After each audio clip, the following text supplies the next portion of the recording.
Welcome to the Beauty Scientists with Dr. Kristy Hamilton and Dr. Roy Kim.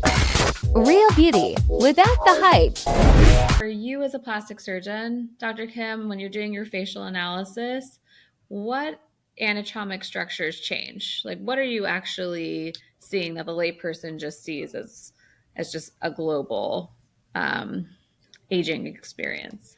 I mean, where do I start? I mean, you look at the whole face, and there are subtle signs when you add them all together show that we're aging.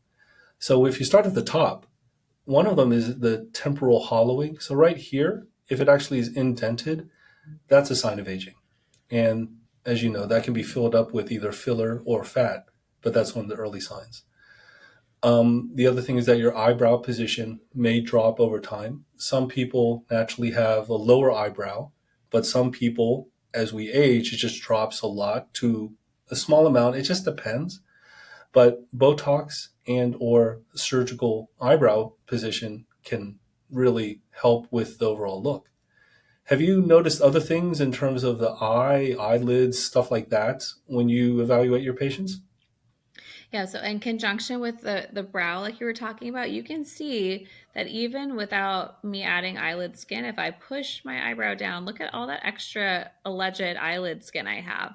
So you really have to look at the brow in isolation, and then you also have to look at the eyelid, and then you have to see how those combine together, because it could be that your brow is dropping and giving you that heavy look. It could be eyelid skin excess in itself, or it could be a combination of the two. And so we can adjust brow position with neuromodulators or Botox. And then sometimes we have to go a surgical route to address that, similarly with eyelid skin. And we also lose volume in these areas. So some patients will come in either with bags where the fat under the eyes is kind of herniating forward, or alternatively hollows in those areas where they've had some fat loss and atrophy. And so all of those things are features that we don't see in babies, in young children.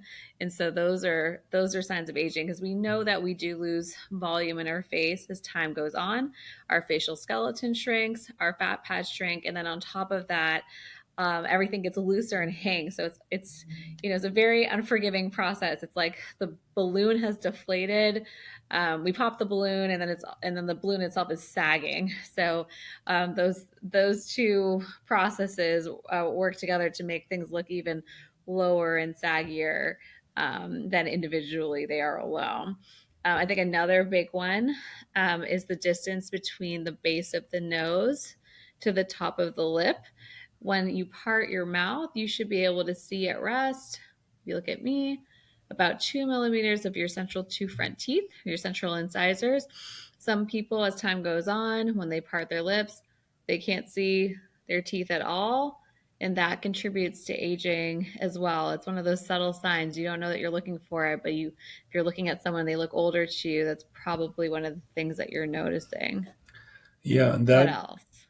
Well, in terms of what you just said, as well as the lips, we definitely know that older patients have thinner lips, but you have to sort of holistically look at, is the distance from the bottom of the nose to the top of the lip getting longer, or is the actual lip volume getting thinner, or is it a combination of both? That often occurs in many patients, especially as they get older. Thank you for joining us on The Beauty Scientists. Be sure to visit thebeautyscientists.com and learn more about modern beauty and connect with Dr. Hamilton and Dr. Kim.